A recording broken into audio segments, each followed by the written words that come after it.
আসসালামু আলাইকুম। সংবাদে আপনাদের সবাইকে স্বাগত জানাচ্ছি। আমি ফিরোজ তোহা। শুরুতেই সংবাদ শিরোনাম। বাংলাদেশের সর্বশেষ গুরুত্বপূর্ণ আপডেট সংবাদে আপনাকে স্বাগত। শুরুতেই সংবাদ শিরোনাম, পরে বিস্তারিত।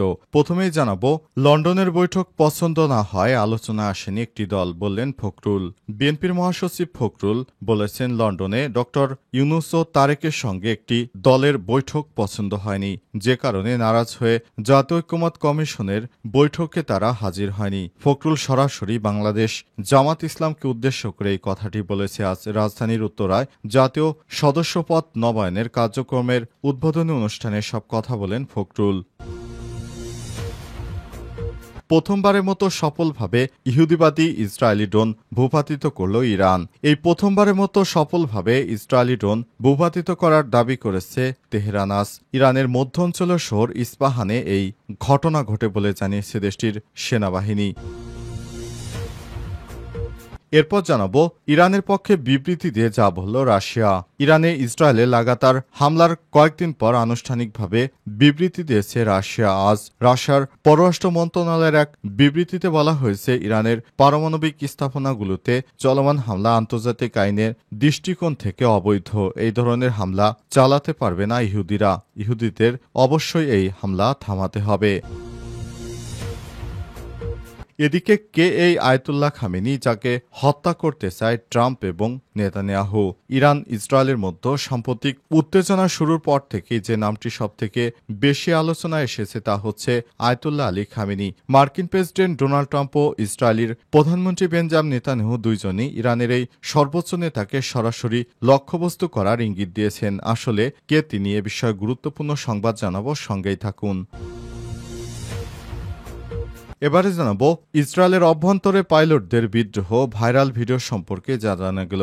সামাজিক যোগাযোগ মাধ্যমে ইসরায়েলি পাইলটদের মধ্যে বিদ্রোহ শুরু হয়েছে। বিমানবন্দর এবং ক্যাম্প ছেড়ে পালিয়ে যাচ্ছে অনেকে শিরোনামে একটি ভিডিও ভাইরাল হয়েছে। তবে অনুসন্ধান থেকে জানা গেছে, ইরান ইসরায়েল সংঘাতের সঙ্গে সম্পর্কযুক্ত নয়, বরং এটি সম্পাদিত।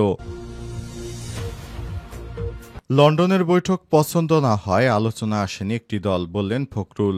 বিএনপির মহাসচিব ফখরুল বলেছেন, লন্ডনে ডক্টর ইউনূস ও তারেকের সঙ্গে একটি দলের বৈঠক পছন্দ হয়নি, যে কারণে নারাজ হয়ে জাতীয় ঐক্যমত্য কমিশনের বৈঠকে তারা হাজির হয়নি। ফখরুল সরাসরি বাংলাদেশ জামাত ইসলামকে উদ্দেশ্য করে এই কথাটি বলেছে আজ রাজধানীর উত্তরায় জাতীয় সদস্যপদ নবায়নের কার্যক্রমের উদ্বোধনী অনুষ্ঠানে সব কথা বলেন ফখরুল। এ সময় তিনি বলেন, সংঘর্ষের আগে দুই নেতা শান্তিপূর্ণ নির্বাচনের ব্যবস্থা করেছেন। একেই বলে রাষ্ট্রনায়কের নেতা। রাষ্ট্রনায়ক সবসময় জনগণের শান্তির কথা চিন্তা করে, কোনো বিভাজনে না গিয়ে আমাদের ভেতরে একটা শান্তিপূর্ণ নির্বাচনের সুযোগ করে দিয়েছেন। অনেকেই তা পছন্দ করেনি বলে মন্তব্য করেছেন ফখরুল। ফখরুলের উদ্ধত্যপূর্ণ মন্তব্য এটি নতুন নয়। এর আগেও তিনি জামাত ইসলামকে ৭১-এর দালাল ইত্যাদি নানা অপমানমূলক কথাবার্তা বলেছে। অথচ ১৭ বছর ধরে বিএনপি এতদিন ক্ষমতায় যেতে পারেনি। ওবায়দুল কাদের ফখরুলকে নিয়ে নানা কুৎসা রটনা করেছিল। তখন ফখরুল শুধু তীব্র নিন্দা ও প্রতিবাদ জানিয়ে ক্ষান্ত হয়েছে। কিন্তু এখন সেই ফখরুলের কথার সুর পাল্টে গেছে। এখন ফখরুলের কথা শুনে বোঝা যাচ্ছে যে মজলুম কিভাবে জুলুমবাজ হয়ে উঠেছে। জুলুমবাজদের অবস্থান বাংলাদেশের মানুষ মেনে নেবে না। বারবার দেখার পরও তারপরও বিএনপির নেতাকর্মীরা এখন জুলুম শুরু করেছে। পথে ঘাটে যে জায়গায় যায় না কেন, সব জায়গায় বিএনপির নেতাকর্মীরা চাঁদাবাজি, রাহাজানি, বালুমহল সহ সব stand, tempo stand, bus stand সহ সব জায়গায় বিএনপির নেতাকর্মীরা অপরাধের সঙ্গে জড়িত। আর সেই দলের প্রধান হয়ে ফখরুল জামাতের বিপক্ষে কথা বলে এটি কতটা নির্লজ্জ না হলে এই মন্তব্য তিনি করতে পারলেন। প্রথমবারের মতো সফলভাবে ইসরায়েলি ড্রোন ভূপাতিত করল ইরান। প্রথমবারের মতো সফলভাবে দখলদার ইসরায়েলি বাহিনীর ড্রোন ভূপাতিত করার দাবি করেছে তেহরান। আজ ইরানের মধ্য অঞ্চলের শহর ইস্পাহানে এই ঘটনা ঘটে বলে দেশটির সেনাবাহিনী নিশ্চিত করেছে। ভূপাতিত ড্রোনটি হারমিস ৩০০ সিরিজের বলে দাবি করা হচ্ছে, যা ইসরায়েলের সামরিক বাহিনীর অন্যতম শক্তিশালী ও বিধ্বংসী যুদ্ধাস্ত্রগুলোর মধ্যে একটি। ইরানের রাষ্ট্রীয় টিভি IRIB এই ড্রোন ভূপাতিত করার বিষয়টি নিশ্চিত করেছে এবং নজরদারির জন্য ব্যবহৃত বিধ্বস্ত ড্রোনটির ভিডিও ফুটেজ প্রকাশ করেছে। এই ড্রোনগুলো ইসরায়েলের নিজস্ব যুদ্ধাস্ত্র উৎপাদনকারী সংস্থা এলবিট সিস্টেম হার্মিসের তৈরি। সামাজিক যোগাযোগ মাধ্যমে টুইটারে ইতিমধ্যেই ধ্বংসপ্রাপ্ত ড্রোনটির ছবি প্রকাশিত হয়েছে। ছবি দেখে বোঝা যাচ্ছে যে ড্রোনটি পতিত হয়েছে ইস্পাহানের জনবিরল অঞ্চলে। যদিও ইসরায়েলের মতো ইরানের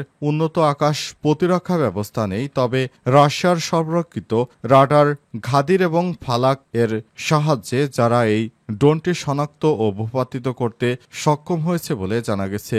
এই ঘটনায় ইসরায়েলের ইরান সংঘাত আরও একটি গুরুত্বপূর্ণ মোড় হিসেবে দেখা হচ্ছে, কারণ এটি ইরানের আকাশ প্রতিরক্ষা ব্যবস্থার সক্ষমতার আরও একটি প্রমাণ বলে বিবেচিত হচ্ছে। ইরান এর আগেও ইসরায়েলি ড্রোন ভূপাতিত করার দাবি করলেও এটি প্রথমবার সফলভাবে করা হয়েছে বলে সংবাদ মাধ্যম উল্লেখ করেছে। ইরানের পক্ষে বিবৃতি দিয়ে যা বলল রাশিয়া। ইরানে ইসরায়েলের লাগাতার হামলার কয়েকদিন পর আনুষ্ঠানিক বিবৃতি দিয়েছে রাশিয়া। আজ রাশিয়ার পররাষ্ট্র মন্ত্রণালয়ের এক বিবৃতিতে বলেছে, ইরানের পারমাণবিক স্থাপনাগুলোতে চলমান হামলা আন্তর্জাতিক আইনের দৃষ্টিকোণ থেকে অবৈধ। বিবৃতিতে বলা হয়েছে, হামলায় আন্তর্জাতিক নিরাপত্তার জন্য অগ্রহণযোগ্য হুমকি তৈরি করবে এবং বিশ্বকে একটি পারমাণবিক বিপর্যয়ের দিকে ঠেলে দেবে, যার পরিণতি ইসরায়েল সহ সর্বত্র অনুভূত হবে। ইসরায়েলকে ইরানের পারমাণবিক স্থাপনাগুলোর উপর অবৈধ এই হামলা বন্ধের আহ্বান জানানো হয়েছে বিবৃতিতে। রাশিয়া আরও বলছে, আমরা ইসরায়েলি নেতৃত্বের প্রতি আহ্বান জানাচ্ছি, আইএই এর তত্ত্বাবধানে থাকা পারমাণবিক স্থাপনাগুলোর উপর তাৎক্ষণিকভাবে এই হামলা বন্ধ করুন।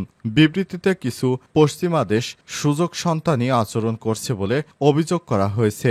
বিবৃতিতে বলা হয়েছে, মস্কো আশা করছে যে জাতিসংঘের পারমাণবিক পর্যবেক্ষণ সংস্থার শীর্ষ কর্মকর্তারা তদন্ত কমিটি এবং জাতিসংঘের নিরাপত্তা পরিষদের জন্য একটি বিস্তারিত লিখিত প্রতিবেদন প্রস্তাব করবেন। এতে ইরানের পারমাণবিক শক্তি কমপ্লেক্সের নিরাপত্তায় ইসরায়েলের হামলার ফলে সৃষ্ট ক্ষতি মূল্যায়ন ও অন্তর্ভুক্ত থাকবে।